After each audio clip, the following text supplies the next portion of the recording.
My name is Noelle Molnar, and I'm a clinical instructor for the WAND STA injection system here at Milestone Scientific. Today, we're going to talk about some problems that can occur with the STA. Customers call and say that it's not working properly or it's giving them an error message. A lot of these issues can be addressed over the phone or even via email before we bring the STA back in for repair. So we're going to run through the troubleshooting guide today and talk about some of these problems. I'll be changing your camera view so that we'll be looking mostly at the STA. Okay, so the first thing we're going to talk about are first things we're going to talk about are error messages. The first one is a plunger error. If the device actually is giving the customer a plunger error, the first thing we want to do, let me just get my focus back. Okay, first thing we want to do is turn the unit off. We're always going to shut it off first. No anesthetic loaded. And I'm going to extend the plunger. We're going to check it for tightness. So we do this in the same way that we do when we're just doing routine maintenance. Device is off, push and hold the hold to retract button. With your free hand, reach around and turn the unit back on at the same time and then let go. This causes the plunger to extend out of the top of the drive unit. Once it is fully extended, we want to check it for tightness. It screws on and off left to right. A loose plunger can affect the flow of anesthetic. It can also give the customer plunger errors. So we're going to grab it and ask them to turn it to the right or clockwise and make sure that it's nice and snug. We'll then tap the hold to retract button once and the plunger will go back down. This is the way the maintenance should be done. The plunger should always be tightened before any lubricant is placed. So make sure that they are doing that correctly. Now we're always going to reset the microprocessor. It's like rebooting your computer. Sometimes people push buttons in all different sequences or kind of mess with the drive unit in a way that they're not supposed to, and it will start to get glitchy with them. So by rebooting the microprocessor, we're just turning the device off and on 3 times in a row, and then let it calibrate. After any type of troubleshooting attempt, we're always going to test the STA. So a new cartridge of anesthetic will be loaded. You will turn on the training mode or ask the customer to turn on the training mode, pushing and holding the hold to train button for 4 seconds. Training mode on. And then ask them to turn up the volume so that you can hear what their STA is doing. Adjust sound. So oftentimes this is going to be a phone call and I'm listening so that when they test the device, I know that it sounds like it's functioning normally. Load a new cartridge of anesthetic, new handpiece. Typically I go into the normal mode. If we're having flow rate issues, I have them set it into cruise, set it into the rapid flow rate, perform an aspiration, and make sure that it's no longer giving error messages. Okay, so the other error message we can get is a cartridge error. So there is a sensor here inside where you load the cartridge that just kind of knows whether there's a cartridge in place or not. And it's a switch that actually locks the cartridge onto the drive unit. Now, sometimes that switch can break. And in that case, if you've tried to troubleshoot it and it's just not working, then it does need to come in for repair. But we're going to troubleshoot first. So once again, we're going to check the plunger for tightness.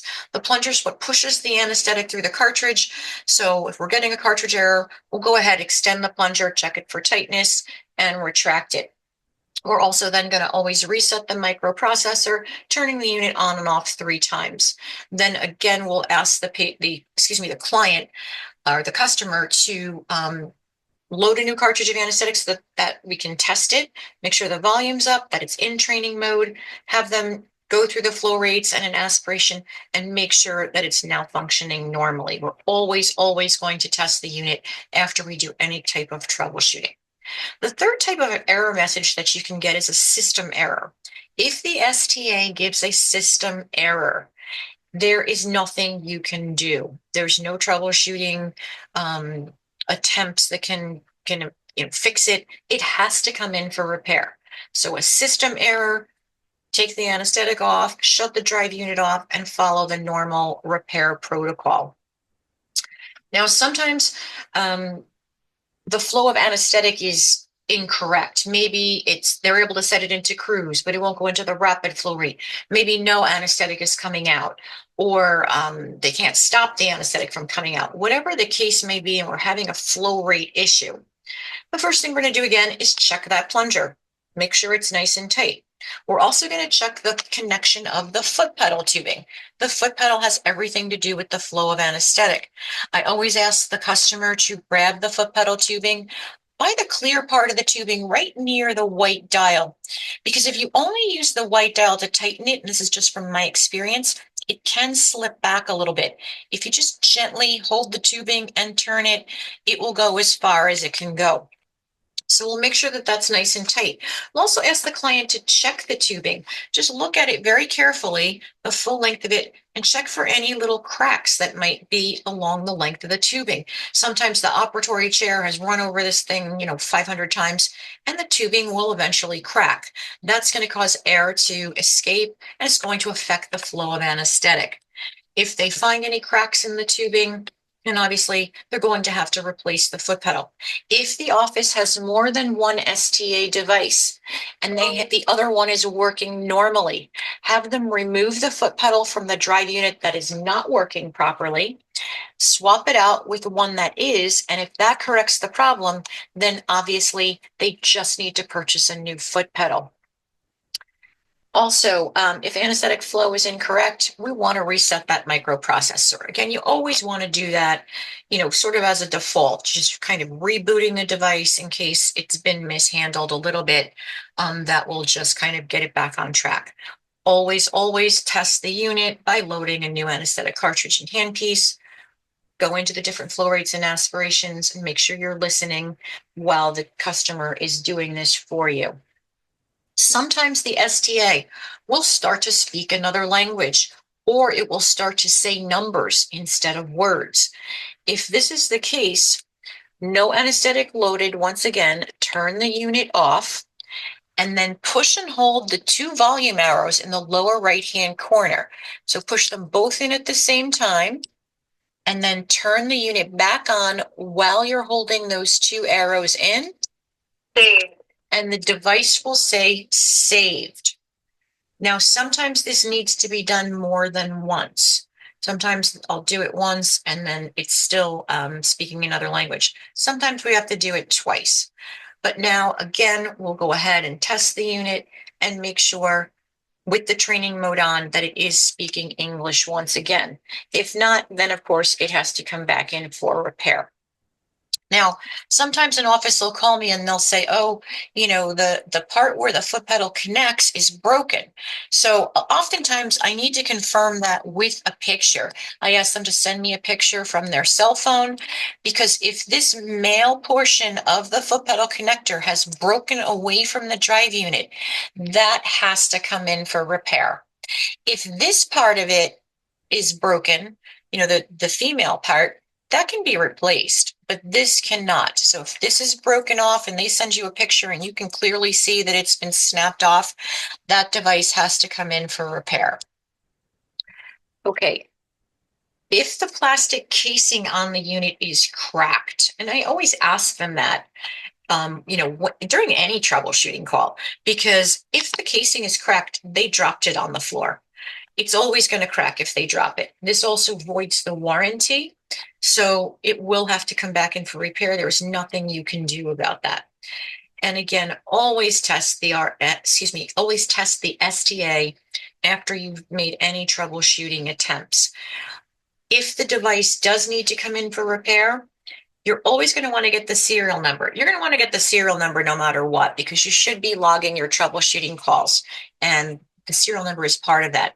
But if it's coming in for repair, we absolutely have to have that serial number, because that's how we can tell when the device was purchased, when it was manufactured, and so on.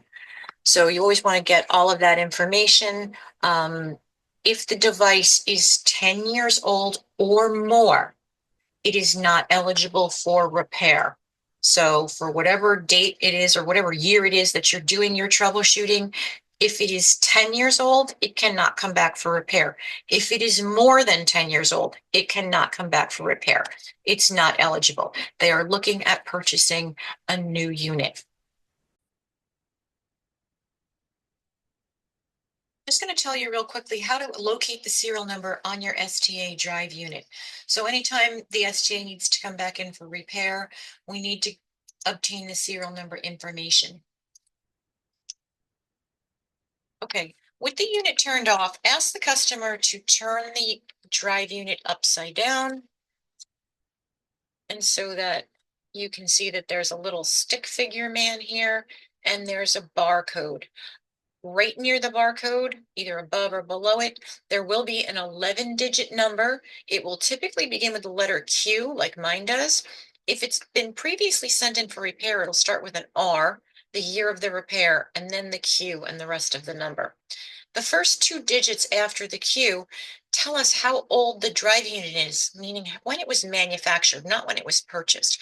So my drive unit was manufactured in 2014 because I see a 1-4 right after the Q. So I know that this STA would not be eligible for repair because it is 10 years old. It's 2024. If it were even older than that, it would not be eligible for repair. So always have the customer read you the serial number and record it during any sort of troubleshooting phone call or repair process that is starting. The serial number also tells the manufacturer when the client purchased the STA, and we can find any notes about them and their account just from that number. So always make sure that you do obtain the serial number whenever you're doing any kind of troubleshooting or assisting your customer with any sort of repair process. Good luck, and hopefully I won't hear from you. Have a great day.